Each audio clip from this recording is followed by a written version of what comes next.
Hello, in this video I'll show you how to create a custom function in the Excel where it's using VBA and using a module and basically writing a little function which you can then access in the function field right here, right? You can use your custom function for your work or for whatever it may be.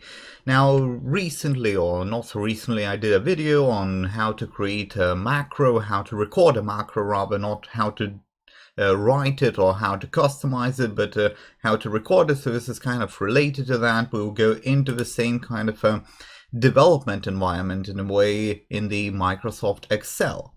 So first of all, you'll need to find this developer tab. In order to make this work, you need to find this developer tab. It won't always be available. So to find the whole arrangement for the developer, you need to go into the Excel options.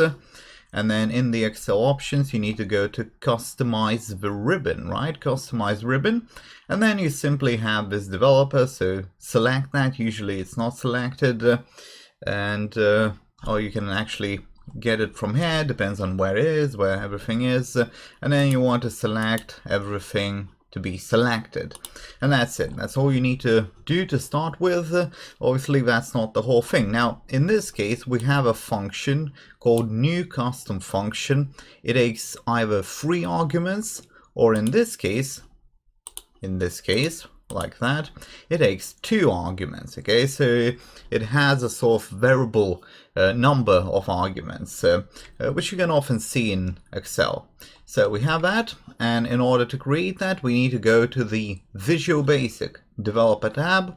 Then we go to Visual Basic. Once we are here, we need to go into the modules, and you can right click on the modules and you can insert module. Like that, new module, right? We already have one inserted, and you don't have to put specific names in or anything like that. It will all be there, okay? It will all be there. But you do have to save your Excel file with macros enabled, properly enabled. So it's a macros Excel file. It will actually give you a little prompt if you're saving it as a regular file. Now, do remember this, if you save it as a regular file, it will work initially, right? But once you close the file, your newly created function will be gone, okay? Will be gone. Now, you can save this whole Visual Basic file as well, separately if you need that. Let's get to the function, which is right here. And it is new custom function, as you have seen. The idea is quite simple. We have three arguments right here for the calculation, for the function, right? 3 arguments. And it either takes 2 of them, adds them together, or it adds together all 3 of them. Kind of a simple thing. Obviously, it's a bit pointless in this arrangement, but you get the idea, I guess, for why we need a custom function. Now, it starts with public, of course, and then it starts with function. Public function.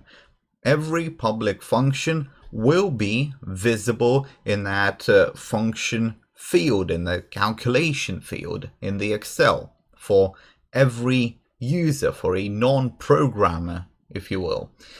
Now, after that, we have a name, and then we have some arguments to be provided, right? And in this case, I just do thou1, thou2, thou3, 3 different values. Okay, the first one is as integer. It could be as string or whatever else you want to use. And then the second one is as well as integer, but the third one is a little bit different. We have this one as optional, right? Optional. Now, anything that's optional, it does not have to be provided. Very simple, right? Optional does not have to be provided, and there are ways to check for it if it was provided or not. Unfortunately, it's not all that easy to do. It is kind of complicated to do, actually. In some cases, of course, you can check for maybe empty strings, you can check for zeros in the integer, but it can be a bit more troublesome.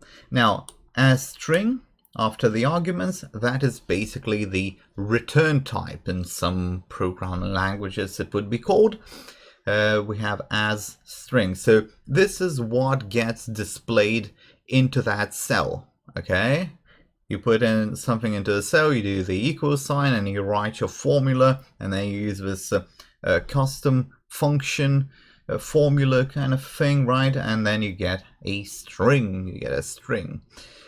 Now we also need to start with on error. Go to error handler, which is basically just a default error handler, right? So you just do on error, go to error handler. Now you can find all the source code of mine for my YouTube videos on Patreon. You can download them and you can take a look at some of my Blazor examples, some really exciting and very useful stuff as well. So we have, after that, we have if, and we have then. Okay, we have if and we have then, and we check for thou free to be 0. Now, it can be a bit troublesome, this arrangement, right? So it's really your choice how to handle. That's not really the point of this video, but do keep in mind that obviously this checks for 0, and 0 is 0, whether it's by default or it is inserted 0. So it can be quite troublesome in that regard. Now, to return a value into the cell, to put it into the cell, to display it inside the cell, you simply need to assign, okay, assign the result to this, let's call it variable, new custom function, and that is this function, right? This function essentially becomes a variable. If you're not familiar with VBA at all, it's kind of like a variable in, say, integer variable in C# or C++. It's the same exact thing, in a way at least. So you assign that, and after it's assigned, it gets displayed. That's it. Now also notice we have if and then, but with else we do not need the then. Okay, and there is a way to debug this. If you've never worked with this kind of an arrangement before, you simply select the line and you click F9, and it will break at this point. It doesn't always provide too much information, but it can be useful at times. So this is how it works. It takes 3 arguments or 2 arguments, and the important thing to remember is really the public function. And then you put the function name, and after that you just deal with the consequences, so to speak.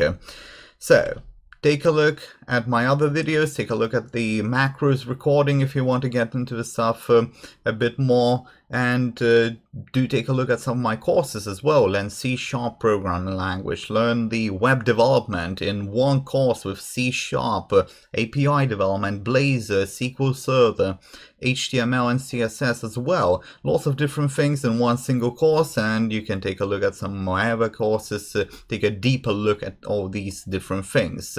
Now do subscribe to the channel, and with that we will conclude this video.